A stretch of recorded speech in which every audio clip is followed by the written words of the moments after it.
আপনি জানেন কি সবচেয়ে বেশি দুর্ঘটনা ঘটে বিমানের টেক অফ এবং ল্যান্ডিং অর্থাৎ ওড়ার সময় এবং নামার সময়। কেন এই দুর্ঘটনাগুলো ঘটে? আপনি জানেন কি মাত্র ৩ ঘন্টা ফ্লাইটে আকাশে উড়লে আপনার শরীর থেকে ১.৫ লিটার পানি বেরিয়ে যেতে পারে। বিমানে কখনোই পাইলট এবং কো পাইলটকে একই খাবার দেয়া হয় না। আজকের এই ভিডিওতে আপনি জানবেন বিমানের ককপিট থেকে শুরু করে খাবারের স্বাদের ভিন্নতার কারণ এবং এরকম বিভিন্ন বিপজ্জনক কারণগুলো। প্রতিটি তথ্য এমন যা আপনি নিজেই ভাববেন এই বিষয়গুলো আগে জানতাম না। তাই আমার অনুরোধ, এই ভিডিওটি ১ সেকেন্ডও স্কিপ করবেন না, পুরো ভিডিওটি দেখুন এবং জানুন অজানা বেশ কিছু তথ্য। তো শুরু করা যাক আজকের এই ভিডিও। আমি জুলহাস কবির আপনাদেরকে আমন্ত্রণ জানাচ্ছি পুরো এই ভিডিওটি দেখার জন্য।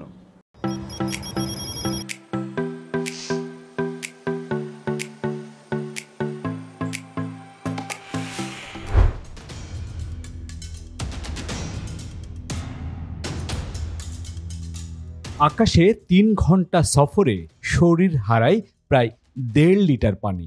বিমানের কেবিনের ভেতরে বাতাস বাইরে থেকে নেওয়া হয় এবং তা খুব কম আর্দ্রতায়, মাত্র ১০ থেকে ১২%। এই শুষ্ক আবহাওয়ায় আমাদের শরীর সহজেই পানি শূন্য হয়ে পড়ে। বিশেষ করে দীর্ঘ ফ্লাইটে চোখ শুকিয়ে যায়, ত্বক টান টান লাগে, ঠোঁট ফেটে যেতে পারে। তাই বিশেষজ্ঞরা বলেন প্রতি ঘন্টায় অন্তত ১ গ্লাস পানি পান করুন এবং অ্যালকোহল বা ক্যাফেইন এড়িয়ে চলুন।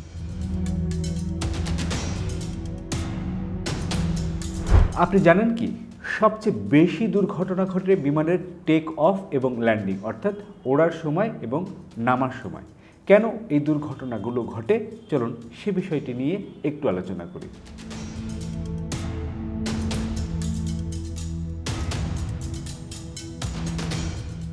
সবচেয়ে বেশি দুর্ঘটনা ঘটে টেক অফ আর ল্যান্ডিংয়ের সময়। গবেষণা বলছে সব মিলিয়ে দুর্ঘটনার প্রায় ৮০%ই ঘটে উড্ডয়নের প্রথম ৩ মিনিটে অথবা অবতরণের শেষ ৮ থেকে ৯ মিনিটে। এই সময় বিমানের গতি, কোণ এবং উচ্চতা বারবার পরিবর্তন হয়। একটু ভুলেই হতে পারে বড় বিপর্যয়। তাই এই সময়ে সিট বেল্ট বাঁধা, সিট সোজা রাখা, উইন্ডো খোলা রাখা এগুলো বাধ্যতামূলক।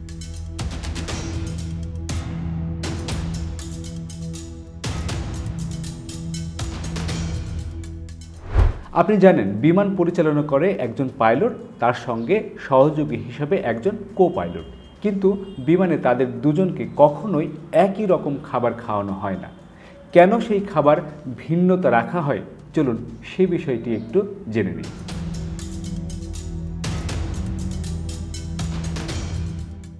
পাইলট ও কো পাইলট একই খাবার খান না কেন? এর মূল কারণ নিরাপত্তা। যদি কোনো খাবারে ফুড পয়জনিং থাকে এবং দুজন একই খাবার খান তাহলে উভয়ে অসুস্থ হয়ে পড়তে পারেন। এটি বিমান পরিচালনায় ভয়াবহ হতে পারে। তাই বেশিরভাগ এয়ারলাইন্সে ২ পাইলটের খাবার আলাদা রাখা বাধ্যতামূলক।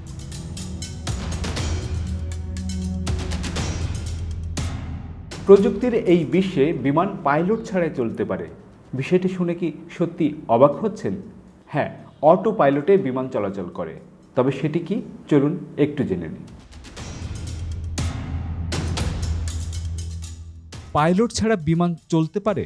আধুনিক যন্ত্রচালিত সিস্টেম যেমন অটো পাইলট, জিপিএস, আইএলএস ব্যবহার করে বিমান নিজেই চলতে পারে। তবে মানুষের পর্যবেক্ষণ ও সিদ্ধান্ত নেয়ার ক্ষমতা এখনও প্রযুক্তির চেয়ে নির্ভরযোগ্য। বিমান উড্ডয়ন, টার্বুলেন্স, যান্ত্রিক ত্রুটি বা হঠাৎ আবহাওয়া পরিবর্তনের সময় পাইলটের ভূমিকা অমূল্য।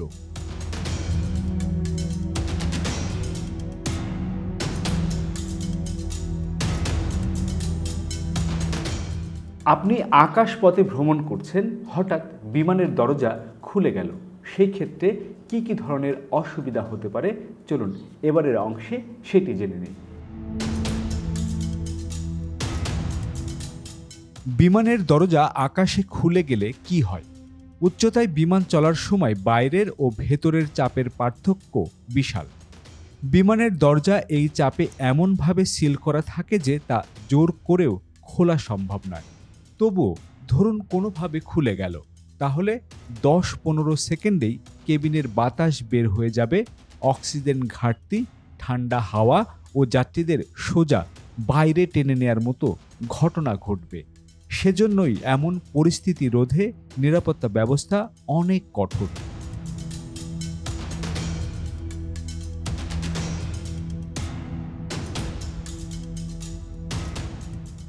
আচ্ছা, বিমানে আপনি ভ্রমণ করেছেন কিংবা করবেন।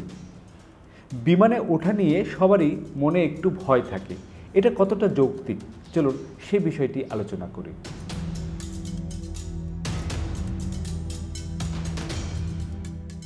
বিমানে চড়ার ভয় পৃথিবীর প্রায় 25% মানুষের মধ্যেই দেখা যায়, কিন্তু পরিসংখ্যান বলে একটি বিমানে চড়লে দুর্ঘটনার মৃত্যুর সম্ভাবনা 1 কোটিতে 1, অর্থাৎ আপনি বিমানে চড়ার চেয়ে বাড়িতে পড়ে গিয়েও বেশি আহত হওয়ার সম্ভাবনা রাখেন।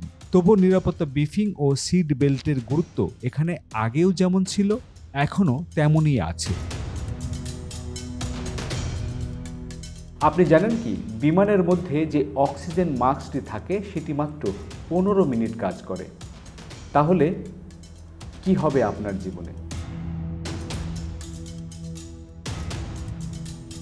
ইমার্জেন্সি অক্সিজেন মাস্ক কেবল 15 মিনিট কাজ করে। এই মাস্কের মূল উদ্দেশ্য হল জরুরি অবস্থায় অক্সিজেনের ঘাটতি পূরণ করা, যতক্ষণ না বিমান নিরাপদ উচ্চতায় নেমে আসে। 15 মিনিটই যথেষ্ট, কারণ পাইলট সাধারণত 4 থেকে 5 মিনিটের মধ্যেই 10,000 ফুট নামিয়ে ফেলে, যেখানে স্বাভাবিকভাবে নিঃশ্বাস নেওয়া সম্ভব। এবার খাবার নিয়ে একটু আলোচনা করি। বিমানের খাবার কিছুটা বেস্বাদ মনে হয়। কেন এমনটি হয় জানেন কি?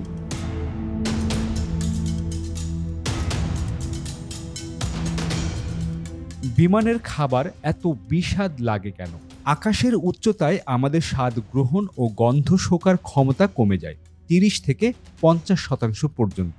এছাড়া কেবিনের কম আর্দ্রতা ও নিম্নচাপ মুখের লালা নিঃসরণ কমিয়ে দেয়, ফলে আমরা খাবারের আসল স্বাদ বুঝতে পারি না। তাই বিমানের খাবারে অতিরিক্ত লবণ, মশলা বা গন্ধ দেয়া হয় যেন একটু বেশি বোঝা যায়।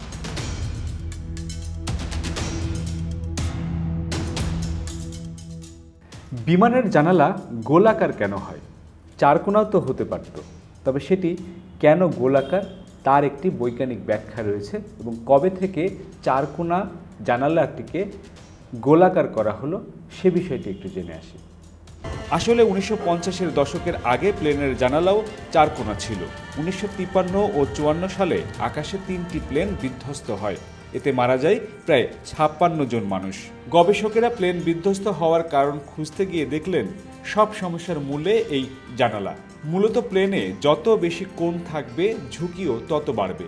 বাতাসে চাপ বেড়ে গেলে প্রতিকূল পরিস্থিতিতে কোণের উপর চাপ বেশি পড়ে, ফলে জানালা ভেঙে পড়ার আশঙ্কা থাকে। আর কোণ না থাকলে চাপ সবখানে ছড়িয়ে পড়ে সমানভাবে, কোনো একটা জায়গায় অনেক বেশি চাপ পড়ে না।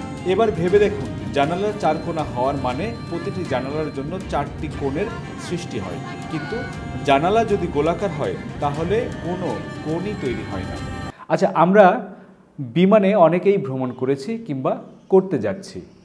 আপনি জানেন বিমানে ল্যান্ডিং এর সময় এর আলো কেন কমিয়ে দেওয়া হয়, বিশেষ করে রাতের ফ্লাইটে?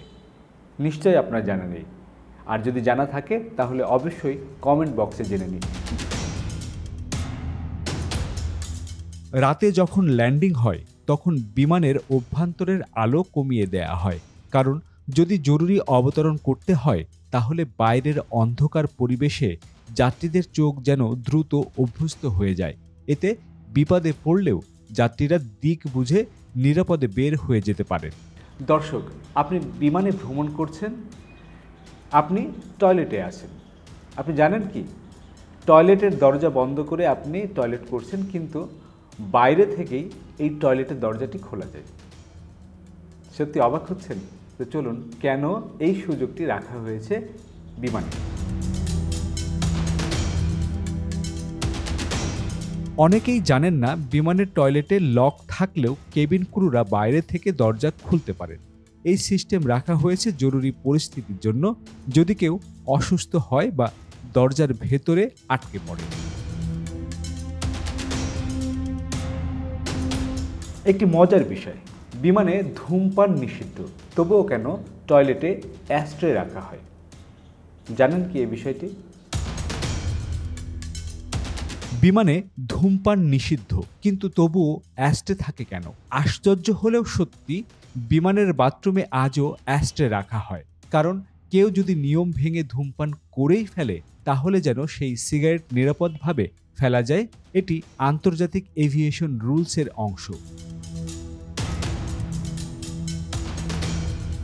আমরা যারা বিমানে ভ্রমণ করি এবং ঠিক জানালার পাশে বসে বিমানের ডানাগুলোকে নড়াচড়া করতে দেখি, তখন মনের ভিতরে নানান ধরনের ভয় উকি ঝুঁকি দেয়। কেন বিমানের এই ডানা এরকম নড়াচড়া করে, চলুন সে বিষয়টি একটু আলোচনা করি।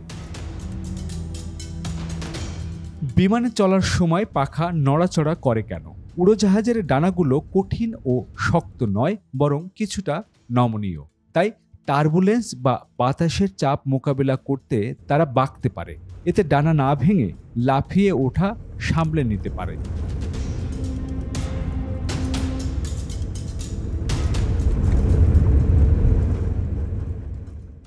উড়োজাহাজ কেবল গন্তব্যে পৌঁছানোর উপায় নয়, এর প্রতিটি অংশে রয়েছে প্রযুক্তির ব্যবহার, নিরাপত্তা আর নানান রকম চমক। আপনি যদি বিমান ভ্রমণ করতে চান, তাহলে অবশ্যই উপরে আলোচিত এই বিষয়গুলো মনে রাখবেন, তাহলে আপনার বিমান যাত্রা অনেকটা নির্বিঘ্ন এবং সাহসের সঙ্গে বিমান ভ্রমণ করতে পারবেন। তো ভিউয়ার্স, আমার আজকের এই ভিডিওটি কেমন লেগেছে অবশ্যই কমেন্ট বক্সে লিখে জানাবেন। যদি আপনার ভালো লেগে থাকে তাহলে একটি লাইক এবং কমেন্টস করতে পারেন। আর যদি আপনি চান, আমার এই ভিডিওটি আপনার সোশ্যাল মিডিয়াতে শেয়ার করে রাখতে পারেন। আমার চ্যানেলে যদি আপনি নতুন হয়ে থাকেন, তাহলে অবশ্যই সাবস্ক্রাইব করতে পারেন। নতুন নতুন ভিডিও আপডেট পাওয়ার জন্য বেল বাটনে চাপ দিয়ে রাখুন। তো আশা রাখি আমার পাশে থাকবেন এবং আমার নতুন নতুন ভিডিওগুলো নিয়মিতই দেখবেন। তো আপনারা ভালো থাকুন, সুস্থ থাকুন, নিরাপদে থাকুন। আমি জুলহাস কবির বিদায় নিচ্ছি আজকের মতো। দেখা হবে নতুন কোনো ভিডিওতে।